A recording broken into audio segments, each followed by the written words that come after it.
दोस्तों नमस्कार। आप सभी सदस्यों का स्वागत है बी ऑफिसर मेक ऑफिसर्स परिवार में। ज्योग्राफी क्लास नंबर 21 है साहब, और इंडिया का आज अपन मानसून तंत्र पढ़ेंगे। भाई साहब बारिश होगी एकदम है, मज़ा आ जाएगा। टिप टिप बरसा पानी, पानी में आग लगा दी यार। बरसात के मौसम में तन्हाई के आलम में मैं घर से उठा आया, घर से निकल आया, बोतल भी उठा लाया। अभी जिंदा हूँ तो जी लेने दो, भरी बरसात में पी लेने दो। आए मज़ा आ जाएगा भाई साहब। बारिश ही बारिश होगी, मौसम बनाएंगे बैठ के। तो अपन सबसे पहले समझते हैं मानसून। ठीक है, ये भारत का मानसून तंत्र। हेडिंग डाल लो साहब, भारत का मानसून। अब अपने आप से टॉपिक, जो टॉपिक नंबर है वो टॉपिक नंबर अपना डालते रहो, नहीं डालते रहो, ये आपकी इच्छा है। मैं तो भूल भी गया कौन सा नंबर टॉपिक चल रहा है ये, बस मुझे क्लास याद है कि क्लास नंबर 21 है। इंडिया का जो मानसून है दोस्तों, उसको अपन शुरू करते हैं लेके प्रभु का नाम। तो मानसून शब्द की उत्पत्ति साहब कैसे हुई है, मानसून शब्द कहाँ से आया? ठीक साहब, तो ये एक अरेबिक वर्ड है, एक लैंग्वेज होता है ना अरबी भाषा, तो अरबी भाषा का शब्द है। ओके, तो मानसून शब्द की जो उत्पत्ति है, मानसून शब्द की उत्पत्ति कौन सी लैंग्वेज से हुई है? अरबी भाषा से। ठीक है, अरबी भाषा के एक स्पेसिफिक वर्ड है, अरबी भाषा के मौसम शब्द से हुई है। मौसम, मौसम शब्द पड़ता है एक, मौसम, मौसम शब्द से हुई है। ओके, किससे हुई है? मौसम शब्द से। किससे हुई है? मौसम। तो अरबी भाषा का ये भी याद रखना है कि कभी कभी ये भी पूछा गया कि कौन से लैंग्वेज से मानसून वर्ड निकला, तो अरबी लैंग्वेज से निकला। अब ये मौसम जो है अरेबिक वर्ड है, इसका हिंदी मीनिंग होता है कि जो पवन चलती है, हवा चलती है, उसकी दिशा में परिवर्तन, पवन की दिशा में चेंज, पवन की दिशा में चेंज होने को ही कहते हैं मानसून। ओके, तो मौसम शब्द से हुई है, जिसका अर्थ क्या हुआ? पवन की दिशा में परिवर्तन, जिसका अर्थ है पवनों की दिशा में परिवर्तन, पवनों की दिशा में परिवर्तन। ये तो आपने समझ ली इसके उत्पत्ति के बारे में। अब देखो साहब, दो अलग अलग वर्ड होते हैं। एक होता है मौसम, आपने सुना होगा, वेदर कहते हैं इसको इंग्लिश में, वेदर। और एक होता है वर्ड जलवायु, इसको कहते हैं क्लाइमेट। तो इन दोनों में क्या अंतर है साहब? मौसम और जलवायु में कुछ तो अंतर है। मौसम बनाएंगे, लोग कहते हैं ना मेरा मौसम बनेगा आज, कोई कहता है कि मेरा जलवायु बनेगा आज है? कोई पार्टी शार्टी करनी हो या कहीं जाके महबूबा से मिलना हो गोपनीय तरीके से, तो कहीं तो कहता है आज तो मौसम बनाना है साहब। कोई कहता है कि आज मिलके जलवायु बनाएंगे, कोई नहीं कहता। मौसम क्या होता है? इसका मतलब होता है कि मौसम बनता है कभी कभी, और जलवायु लंबी टाइम की बनती है, और लंबी टाइम तक हम टिकते नहीं है, इसलिए हम बोलते नहीं है। तो कभी कभी मौसम बनता है, इसका मतलब है कि एक लिमिटेड एरिया में अगर कोई चीज़ हो रही है तो मौसम है, और एक बहुत बड़े एरिया में हो रही है तो जलवायु है। जैसे अगर सीमित क्षेत्र में, किसमें? सीमित क्षेत्र में, मतलब लिमिटेड एरिया में मौसम तो कभी कभी बनता है ना, लिमिटेड ही बनता है ना। तो सीमित क्षेत्र में जो अपना वायुमंडल है, उसकी जो दशाएं हैं उसके बारे में रिप्रेजेंट करना हो तो मौसम के बारे में करते हैं। ओके, मौसम से करते हैं। सीमित क्षेत्र में वायुमंडल की दशा, वायुमंडल की दशा का मतलब है कि साहब गर्मी है कि सर्दी है कि वर्षा है, तो ये वायुमंडल की दशाई तो हैं, उनकी सिचुएशंस हैं। तो वायुमंडल की दशा, ये क्या हो जाएगा? मौसम। जबकि जलवायु क्या होता है? एक विस्तृत क्षेत्र में, ओके भाई, विस्तृत क्षेत्र में, एक लंबे एरिया में, विस्तृत क्षेत्र में। और जो मौसम होता है ना दोस्तों, वो सीमित समय के लिए होता है, लिमिटेड टाइम के लिए बनता है कि नहीं बनता है? उसका एरिया भी लिमिटेड है, उसका टाइम भी लिमिटेड है। जो जलवायु होती है वो विस्तृत क्षेत्र में होती है, लंबी समयावधि के लिए होती है, लंबी समयावधि, यानी लंबे टाइम पीरियड के लिए। ठीक है, विस्तृत क्षेत्र में लंबी समय अवधि के लिए जो टोटल मौसम रहता है। जैसे मान लो अगर हिंदुस्तान है, यहाँ पे कुछ टाइम के लिए गर्मी रहती है, कुछ टाइम के लिए ठंड रहती है, और अगर ऐसे समझ लो कि अगर इंडिया का मौसम ये बदलता रहता है, कभी गर्मी कभी ठंडक। तो अब ये बात पता चल गई है कि इन इन महीनों में भारत में गर्मी रहती है, इन इन महीनों में ठंडक रहती है। बात सबको पता चल गई है। क्यों पता चल गई है?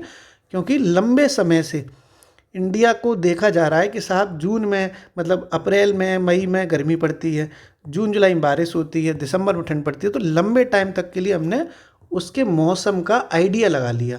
और जब लंबे टाइम के लिए किसी भी मौसम का आइडिया लगा लिया जाता है तो उसको कहते हैं कि वहाँ की जलवायु ऐसी ही है। कहते हैं ना साहब, हमने उसको जज कर लिया, वो तो साला है ही ऐसा है। तो वो जब हमको जज करते हैं किसी चीज़ को तो टाइम लगता है कि नहीं लगता?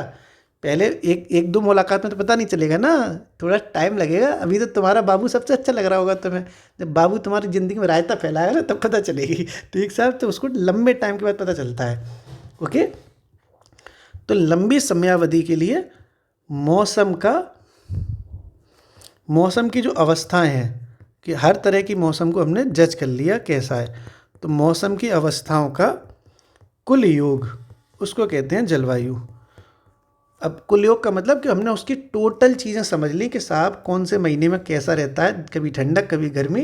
जैसे तुम अपने अपने बाबू के, अपने अपने सोना का मौसम समझ गए होगे कि कौन सी बात से वो चिढ़ जाती है, कौन सी बात से रूठ जाती है। उससे कह दो कि तुम बहुत अच्छी लग रही हो, प्यारी लग रही हो, फिट हो गई हो। देखो बात करने का तरीका होता है। तुम कोई लड़की है मान, ठीक है, और उस लड़की से तुम कह रही हो यार तुम बहुत फिट हो गई हो, तो वो एकदम खुश हो जाएगी, स्माइल आ जाएगी, हाय मैं मर जावा है, हाय हाय मैं इतनी सुंदर, मैं क्या करूँ, मैं क्या करूँ।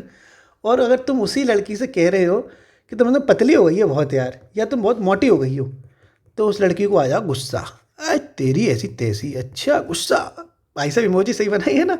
तो यही तो तजुर्बा है। तुम उस लड़की का टोटल उसकी अवस्थाओं का योग निकाल लो कि वो किन किन चीज़ों से खुश होती है, वैसी बात करो। तो ये वही चीज़ है, टोटल मौसम की टोटल योग निकाल लिया कि भैया वो कब तो खुश होती है और कब गुस्सा होती है। टोटल चीज़ों का योग कर लो तो उसको क्या कहेंगे कि हमने उसकी पूरी की पूरी फितरत समझ ली है कि वो लड़की या लड़का है ही कैसा, उसकी फितरत हमें समझ में आ गई। तो जो टोटल फितरत होती है वो होती है जलवायु। थोड़ा थोड़ा अंदाज़ा होता है, लगता है कि थोड़ा गुस्सा हो सकती है, तो वो होता है मौसम। समझ गए? ऐसे समझा देता हूँ। देखो टीचर नहीं हूँ मैं, लेकिन मज़े मज़े से आपको चीज़ें समझाने की कोशिश पूरी करता हूँ साहब। तो ये आपने मौसम और जलवायु भी समझ लिया। अब अपन देखेंगे अगला, मतलब ये भारत का मानसून हो गया। अब देखो भारत की जलवायु कैसी है, भारत का मौसम कैसा है। ये थोड़ी कोई कहता है कि भारत का मौसम कैसा है साहब, ये लोग कहते हैं भारत की जलवायु कैसी है। तो भारत की जलवायु जो है वो मानसूनी प्रकार की जलवायु है। भारत की जलवायु मानसूनी प्रकार की है, उसमें भी उष्ण मानसूनी है, मतलब गर्मी ज़्यादा पड़ती है। कहते हैं ना इंडिया में गर्मी ज़्यादा पड़ती है, भाई सर्दी तो 2-3 महीने पड़ती है, नवंबर दिसंबर जनवरी, गर्मी यार 8-9 महीने पड़ती है। तो उष्ण का मतलब होता है गर्मी। तो भारत की जो जलवायु है वो उष्ण मानसूनी है।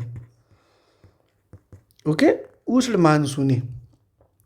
अब देखो मैं आपको एक चीज़ बताता हूँ। अब मैं इंडिया का नक्शा तो नहीं बना पाता बहुत अच्छे से, फिर भी एक सड़ा हुआ सा नक्शा बनाने की कोशिश करता हूँ।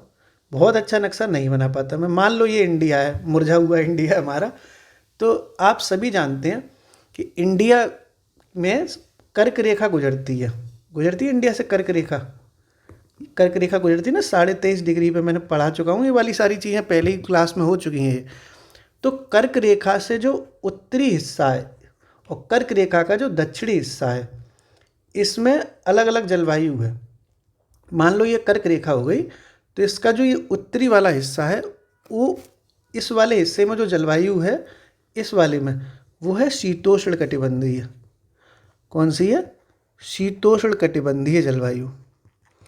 और अगर जो दक्षिणी हिस्सा है, ये देखो ये तो उत्तरी हिस्सा हो गया और ये दक्षिणी हिस्सा हो गया।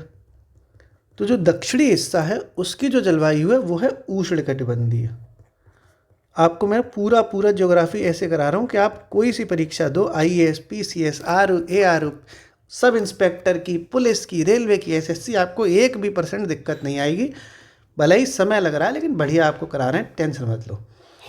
उष्ण मानसूनी जलवायु ओवरऑल है, ये बात ओवरऑल हो रही है कि भारत की जलवायु कैसी है, उष्ण मानसूनी। अगर ये वर्ड आ जाए कि भारत की जलवायु उष्ण कटिबंधीय मानसूनी है, सही बात है, क्योंकि ओवरऑल बात की जा रही है। लेकिन अगर ऐसे आए कि कर्क रेखा के उत्तर में भारत की जलवायु शीतोष्ण कटिबंधीय, सही बात। कर्क रेखा के दक्षिण में उष्ण कटिबंधीय, ये भी सही बात। और ओवरऑल बात की जाए उष्ण कटिबंधीय, तब भी सही बात। ये भी आपने पूरी की पूरी कथा समझ ली। अब मैं आपको एक टर्म बताऊंगा, आप ज्योग्राफी में बहुत देखते होंगे इस टर्म को, ITCZ। इंग्लिश में इसको कहते हैं, मतलब इसको हिंदी में कहते हैं अंतः उष्णकटिबंधीय, अंतः उष्णकटिबंधीय, अंतः उष्णकटिबंधीय अभिसरण क्षेत्र। ये आपने खूब सुना होगा भाई साहब, और कई लोगों को ये बात नहीं पता होगी कि साला होता ही क्या है ITCZ। इंग्लिश में इसको कहते हैं इंटर ट्रॉपिकल, इंग्लिश भी लिख दे रहा हूँ ना, इंटर ट्रॉपिकल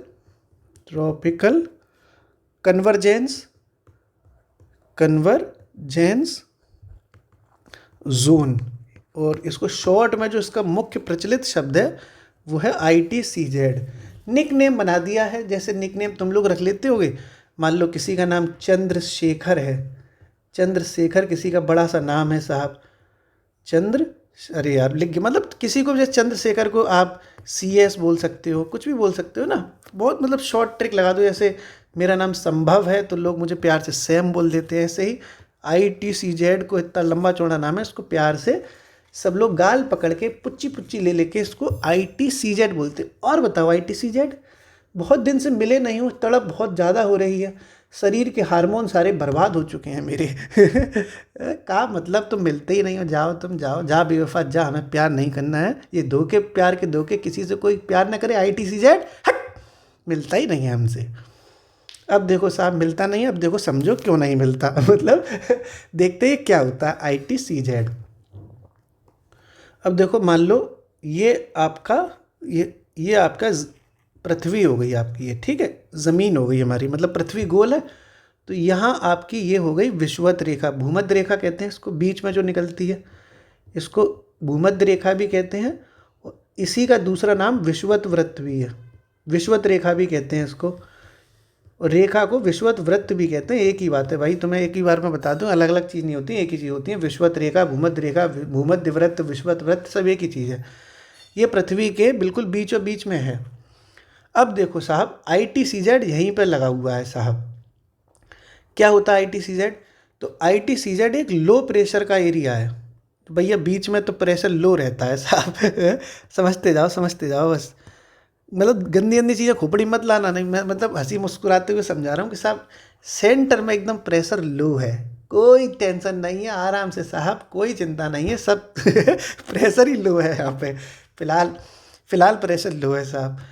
अब यहाँ पर क्या होता है ITCZ में, तो आपने अभी तक आपने क्या समझा कि ये भूमध्य रेखा के पास में स्थित है और एक लो प्रेशर का एरिया है। लो प्रेशर मतलब निम्न दाब, हिंदी में भी लिख दूँ भैया, निम्न दाब का क्षेत्र है, ओके, निम्न दाब का क्षेत्र है, जहाँ पर दोनों, ये देखो ऊपर का क्या हो गया, उत्तरी गोलार्ध हो गया, नीचे क्या हो गया, दक्षिणी गोलार्ध हो गया, ऐसा ही तो होता है। तो उत्तरी गोलार्ध की हवाएं और दक्षिणी गोलार्ध की जो हवाएं मिलती हैं, उस क्षेत्र को कहते हैं निम्न दाब क्षेत्र, वो उस क्षेत्र को कहते हैं ITCZ।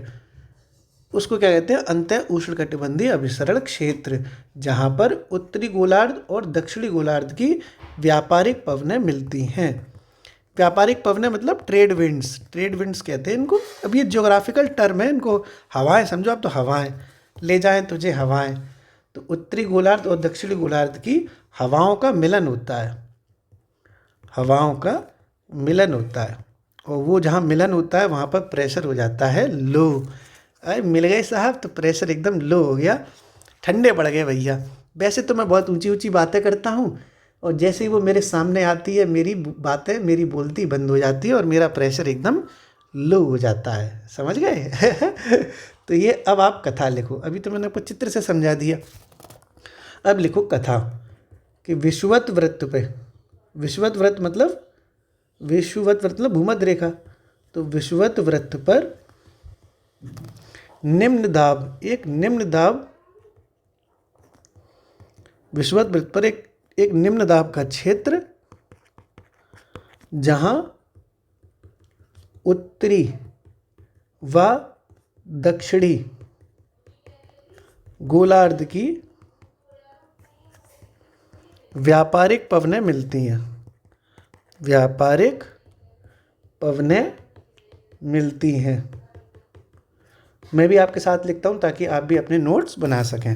ओके, आपने ये समझ लिया कि विषुवत वृत्त का एक निम्न दाब का क्षेत्र है जहाँ पर उत्तरी और दक्षिणी गोलार्ध की व्यापारिक पवनें मिलती हैं और उसको क्या कहते हैं, ITCZ, अंतः उष्णकटिबंधीय अभिसरण क्षेत्र, इंटर ट्रॉपिकल कन्वर्जेंस जोन।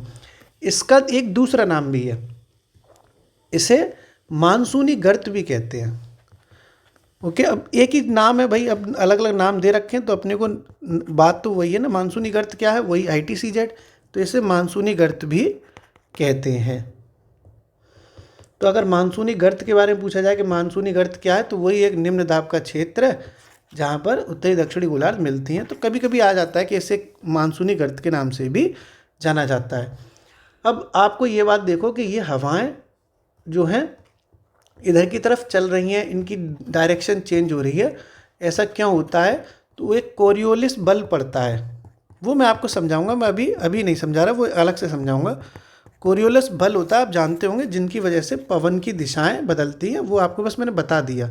तो ये जब कोरियोलिस बल पढ़ेंगे तब अपन समझेंगे बहुत अच्छे से। ठीक है, ये आपने समझ लिया।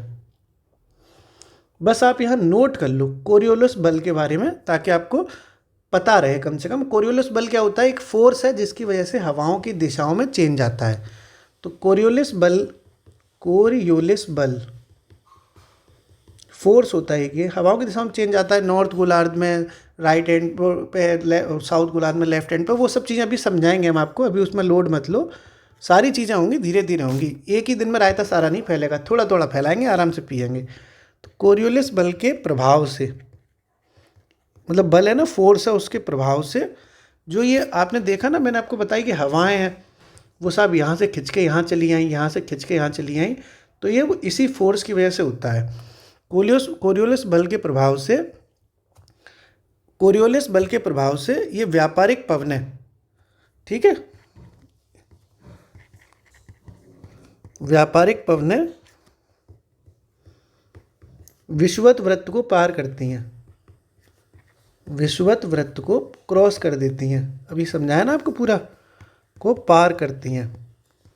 देखो ये समझाया, जैसे ये हवा आ रही है साहब, ये इसने इस वाली यहाँ हवा पार कर दी, उत्तरी गोलार्ध, ये सब पार ही, तो ये विषुवत वृत्त हो गया बीच वाला।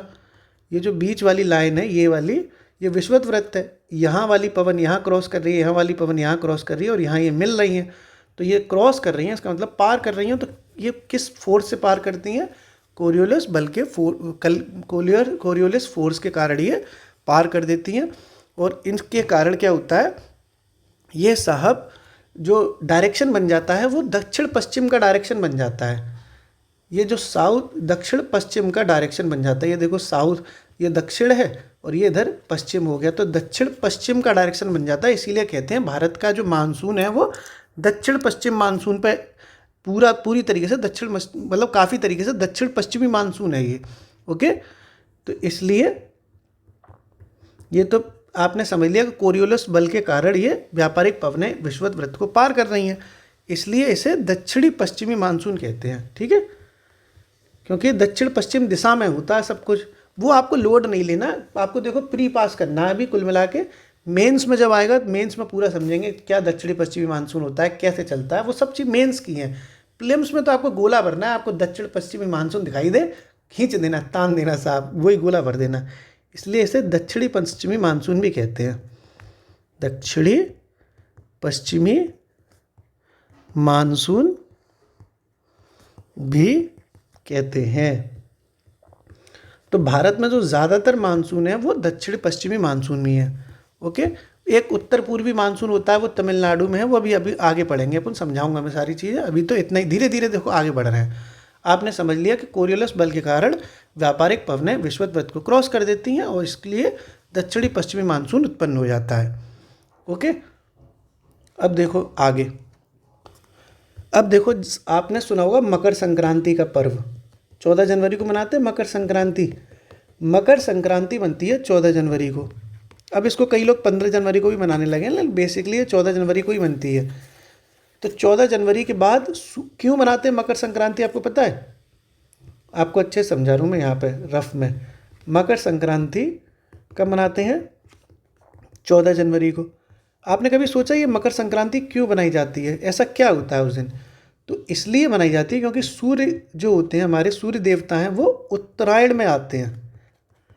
अगर आप लोग जानते होंगे तो बहुत अच्छी बात है कि सूर्य देवता हमारे उत्तरायण में प्रवेश करते हैं, उत्तर की तरफ हमारे सूर्य देवता बढ़ते हैं। इसका मतलब है हिंदुस्तान में अब सर्दी का मौसम ख़त्म। 14 जनवरी के बाद धीरे धीरे भारत में अब गर्मी बढ़ेगी। फरवरी के महीने में थोड़ी सी बढ़ेगी, मार्च में और गर्मी बढ़ेगी, अप्रैल में इतनी बढ़ जाएगी कि धुआं निकल जाएगा, और मई आते आते तो एकदम आदमी काला भुज जाएगा एकदम। तो ये इसका मतलब है सूर्य जो है उत्तरायण में प्रवेश करते हैं और गर्मी का स्टार्ट होती है ना, गर्मी शुरू होती है, यहाँ से गर्मी शुरू होती है। हाय गर्मी है, कैसी गुंडागर्दी है, गर्मी तू बेदर्दी है। गाना सुना नूरा फतेही का, हाय गर्मी, तो गर्मी साहब शुरू हो गई। अरे कोई ऐसी चलाओ रे तो ये गर्मी शुरू हो गई साहब। अब गर्मी जब शुरू होती है तो सूर्य उत्तरायण में आया, और सूर्य के उत्तरायण के आने के साथ में, सूर्य तो उत्तरायण में आया ही आया, साथ में प्लस ITCZ भी उत्तरायण में आता है। मैं आपको पहले समझा दूं तब आपको मैं लिखवाऊंगा। ITCZ भी उत्तरायण में आ गया। ITCZ क्या है ये आपको मैंने समझाया, ये है पूरा ITCZ, ये वाला एरिया। ये जो यहाँ पर था बीच में था, ये थोड़ा थोड़ा उत्तर की तरफ आगे खिसकने लगा। ओके, जो ये चीज़ सेंटर में है वो थोड़ा थोड़ा उत्तर की तरफ आगे खिसकने लगी। तो जैसे जैसे सूर्य उत्तरायण में बढ़ा वैसे वैसे ITCZ भी उत्तरायण में आगे की तरफ बढ़ने लगता है। और इसी उत्तरायण के साथ आगे जब बढ़ता है ITCZ तो इंडिया में बहुत बड़े बड़े चेंजेस आते हैं। ओके, क्या चेंजेस आते हैं कि दो चीज़ों का चेंज होता है, मतलब ये बहुत पावरफुल होता है। देख रहा विनोद, यहाँ से कोई चीज़ अगर ऊपर खिंच रही है तो अकेले नहीं खिंचेगी, कई चीज़ों को लेके खिंचेगी। जैसे कोई परफ्यूम लगा ले लड़का तो लड़कियाँ खिंची चली आती हैं, ऐसे टीवी में दिखाते हैं, मुझे नहीं पता, टीवी में ऐड आता है, फलाना परफ्यूम लगाया लड़कियाँ खिंची चली आई। हाँ, तो ये जब परफ्यूम लगा के आगे बढ़ा ITCZ तो इधर से एक लड़की पहले खिंची, तो उस लड़की का नाम है पश्चिमी jet stream, western jet stream. तो जैसे ही ITCZ नॉर्थ की तरफ आगे बढ़ा, उत्तरायण हुआ, तो यहाँ पे नॉर्थ की तरफ जैसे ही आगे बढ़ा, उत्तरायण हुआ, तो यहाँ से एक पश्चिमी जेट स्ट्रीम भी इसके साथ में खिंची, पश्चिमी जेट स्ट्रीम, ये भी उत्तरायण की तरफ आगे खिंचती है। ये इसकी पावर है, परफ्यूम लगा के आया था, है परफ्यूम लगा हुआ चुन्नी में, तो ये पश्चिमी जेट स्ट्रीम भी उत्तरायण की तरफ आगे बढ़ती है साथ में। ओके, अब ये जब आगे बढ़ी पश्चिमी जेट स्ट्रीम तो इससे एक ऐसा मौसम बन जाता है कि भारत में मानसून की दशाएं बनने लगती हैं। ओके, पश्चिमी जेट स्ट्रीम क्या होती है, सब ये पानी बरसाने के लिए ही जेट स्ट्रीम वगैरह हैं, इनसे से पानी आनी बरसता है। तो सबसे पहले पश्चिमी जेट स्ट्रीम बढ़ी। अब जब पश्चिमी जेट स्ट्रीम बढ़ गई तो फिर पूर्वी जेट स्ट्रीम ने भी सोचा मैं अकेली क्यों रह जाऊंगी, मैं भी चल रही हूँ भैया। तो भैया फिर पूर्वी जेट स्ट्रीम भी साथ में आगे बढ़ती है। ओके, सबसे पहले क्या हुआ, सूर्य उत्तरायण में हुआ, गर्मी शुरू हुई, गर्मी शुरू होने के बाद ITCZ उत्तरायण में हुआ, ITCZ के उत्तरायण में होने के बाद फिर पश्चिमी जेट स्ट्रीम भी साथ में उत्तरायण हुआ। पश्चिमी जेट स्ट्रीम जब साथ में खिंचा तो पूर्वी जेट स्ट्रीम ने सोचा चल मैं भी चलती हूँ। ये आपने पूरा का पूरा क्रम समझ लिया। इसमें अब अपन लिखते हैं, ठीक है, इतना लिखते हैं, फिर आगे देखते हैं क्या हुआ। ओके, यह पूरा आपको समझा ही दूँ, पहले चलो समझा देता हूँ। अब देखो पूर्वी जेट स्ट्रीम जब आगे बढ़ी, पश्चिमी जेट स्ट्रीम की पहले ये बढ़ी थी, फिर ये बढ़ी, और जैसे ही पूर्वी जेट स्ट्रीम आगे बढ़ी भारत में धुआं मचाते हुए मानसून डेवलप हो गया। इसका मतलब है कि पूर्वी जेट स्ट्रीम मानसून के लिए भारत में अच्छी खासी जिम्मेदार है। समझ पा रहे हो? तो ये पूरा क्रम मैंने समझाया कि देखो पहले सूर्य उत्तरायण में हुआ, फिर गर्मी शुरू हुई, गर्मी शुरू होते हुए ITCZ भी उत्तरायण में हुआ, फिर इसी के वजह से पश्चिमी जेट स्ट्रीम भी उत्तरायण में खिसकी, और अभी तक पानी नहीं बरसा, लेकिन जैसे ही पूर्वी जेट स्ट्रीम भी इसके साथ उत्तर में खिसकती है पानी बरसने का हिसाब किताब शुरू होता है। और इसीलिए कहते हैं कि पूर्वी जेट स्ट्रीम भारत के मानसून के लिए एक जिम्मेदार फैक्टर है। अब अपन पूरी कहानी लिखते हैं क्योंकि अभी आपने समझ लिया। अब देखो साहब, लिखो ग्रीष्म ऋतु के शुरू होने से, मैं भी साथ में लिखूंगा ताकि आप साथ साथ लिख सको। ग्रीष्म ऋतु के आरंभ में ग्रीष्म ऋतु के आरंभ में सूर्य का उत्तरायण होना प्रारंभ होता है।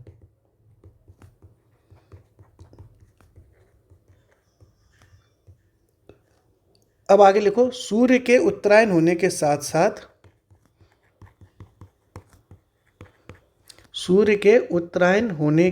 साथ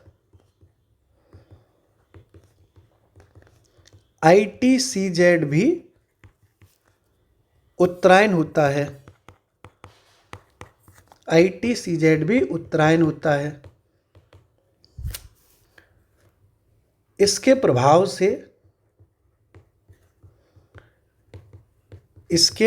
से पश्चिमी जेट स्ट्रीम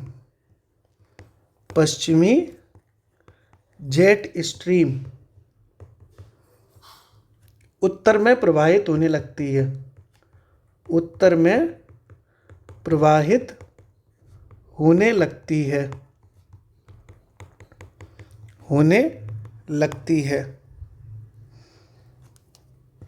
अगला पॉइंट लिखो, पश्चिमी जेट स्ट्रीम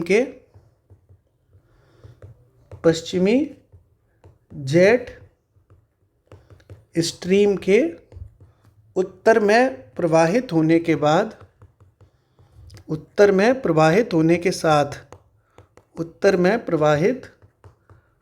के साथ पूर्वी जेट स्ट्रीम का विकास होता है। पूर्वी जेट स्ट्रीम का विकास होता है। अब अगला पॉइंट लिखो, यही पूर्वी जेट स्ट्रीम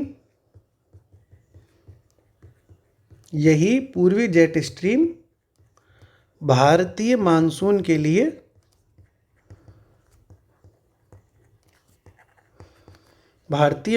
के लिए उत्तरदायी कारक है या उत्तरदायी कारकों में शामिल है, क्योंकि और भी कई सारे फैक्टर्स हैं, ये अकेला फैक्टर नहीं है, तो उत्तरदायी कारकों में शामिल है। ओके, ये आपने पूरा का पूरा समझ लिया। क्या समझ लिया? यही सारी जो पूरी कथा थी, मैंने आपको पहले कथा समझाई कि मकर संक्रांति आती है तो सूर्य उत्तरायण होता है, गर्मी शुरू होती है, ITCZ भी उत्तरायण, इसके साथ साथ पश्चिमी जेट स्ट्रीम और फिर लास्ट में पूर्वी जेट स्ट्रीम का विकास होता है। और यही पूर्वी जेट स्ट्रीम एक ऐसा फैक्टर है जिसकी वजह से भारत में मानसून की उत्पत्ति होती है। ओके, ये आपने बहुत अच्छे से समझ लिया। अब देखो साहब, इंडिया में जब मानसून आने लगे, अब पूर्वी जेट स्ट्रीम आ गई, अब मानसून के हिसाब किताब बनने लगा। तो आप देखते होगे जून के पहले वीक में ही मानसून आ जाता है और केरल में आता है ये, ठीक है, केरल में बरसात शुरू हो जाती है और ये सबसे पहले केरल में आता है। तो यहाँ भी लिखो कि जून के प्रथम सप्ताह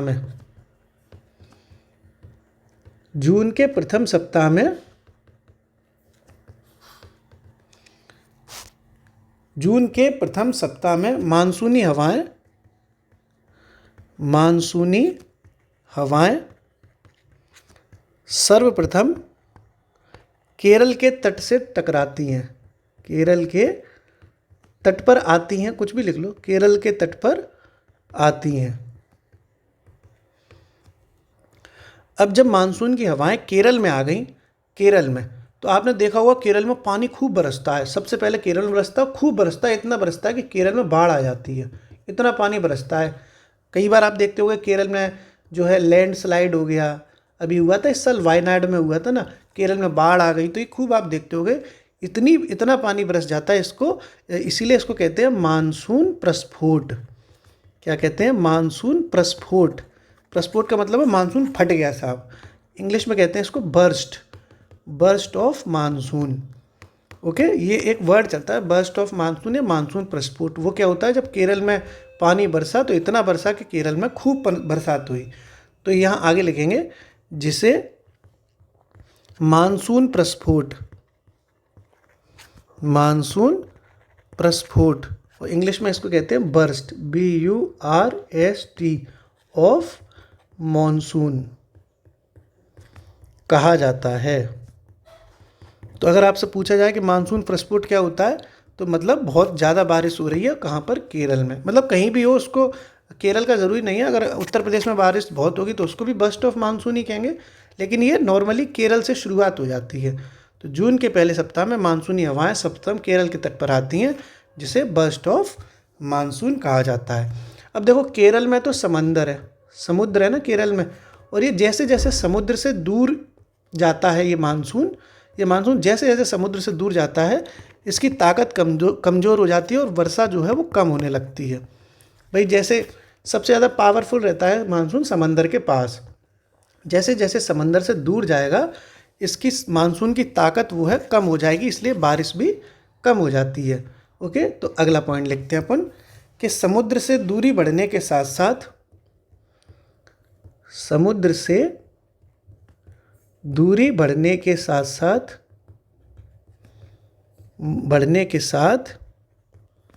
समुद्र से दूरी बढ़ने के साथ साथ मानसूनी वर्षा घटती है, मानसूनी वर्षा घटती है।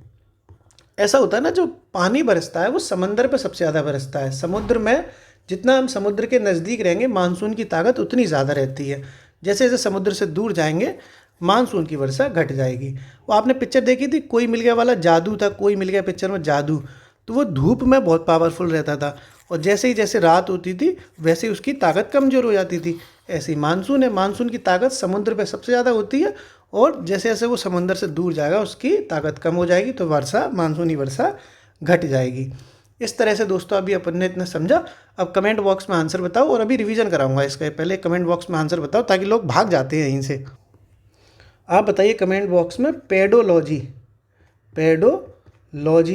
किसके अध्ययन को कहा जाता है? पेडोलॉजी किसके अध्ययन को कहा जाता है? किसके अध्ययन को पेडोलॉजी कहा जाता है? कमेंट बॉक्स में बताइए।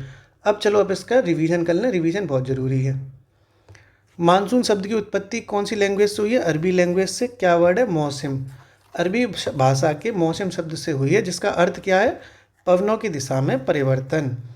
मौसम जो है वो लिमिटेड एरिया में होता है, वायुमंडल की दिशा नापने के लिए, और लिमिटेड टाइम के लिए, जबकि जलवायु जो है वो एक बड़े से क्षेत्र में होता है, बड़ी टाइम में किसी का नेचर पता चलेगा। जो मैंने आपको खूब हंस के मुस्कुराते हुए याद कराया कि उसका टोटल नेचर कैसा है, उसमें थोड़ा टाइम लगेगा जानने में। इंडिया की जलवायु ओवरऑल उष्ण मानसूनी है, उष्ण कटिबंधीय मानसूनी। इसको उष्ण कटिबंधीय मानसूनी भी कहते हैं, ऐसा नहीं है कि उष्ण लिख दिया, उष्ण कटिबंधीय मानसूनी एक ही बात है, वो सब कोई दिक्कत नहीं है। अगर कर्क रेखा के उत्तर में देखा जाए तो ये मतलब ये आप ये वाली बात लैंग्वेज में लिखवा नहीं पाई मैंने, पर आप ये याद रखना, यहाँ ऐसे फिगर से समझाया है कि अगर कर्क रेखा है उसके उत्तर में शीतोष्ण कटिबंधीय, और कर्क रेखा के दक्षिण में उष्ण कटिबंधीय जलवायु है। कर्क रेखा मतलब 23.5 डिग्री पे गुजरती है। ITCZ क्या होता है? तो ये जो भूमध्य रेखा होती है, विषुवत वृत्त, वहाँ पर ये पाया जाता है, और दोनों गोलार्ध यानी उत्तरी गोलार्ध और दक्षिणी गोलार्ध की जो हवाओं का मिलन होता है वो होता है ITCZ, और यहाँ पर निम्न दाब का क्षेत्र बनता है, लो प्रेशर एरिया बनता है। इसको कथा में लिखवाया था कि विषुवत वृत्त पर एक ऐसा निम्न दाब का क्षेत्र जहाँ उत्तरी और दक्षिणी गोलार्ध की व्यापारिक पवनें मिल जाती हैं, इसको ITCZ भी कहते हैं, और इसे मानसूनी गर्त भी कहते हैं। ओके, ये ITCZ के बारे में पूरी चीज़ें लिखवाई हैं। ठीक है साहब।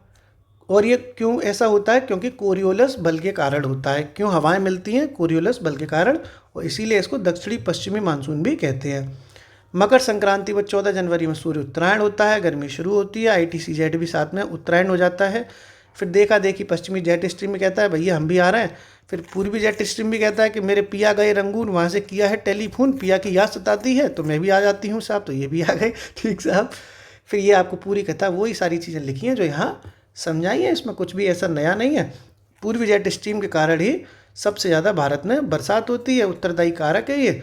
जून के पहले वीक में सबसे पहले केरल में बरसात होती है और इसको मानसून प्रस्फुट या बर्स्ट ऑफ मानसून भी कहते हैं। समुद्र से जैसे जैसे दूरी बढ़ेगी मानसूनी वर्षा घटेगी। ये बहुत टिपिकल टॉपिक है, मैंने कोशिश करी आपको समझ में आए। पेडोलॉजी का आप बताइए इसको क्या कहते हैं, किसका अध्ययन है ये साहब? हंसते मुस्कुराते रहिए, शुक्रिया।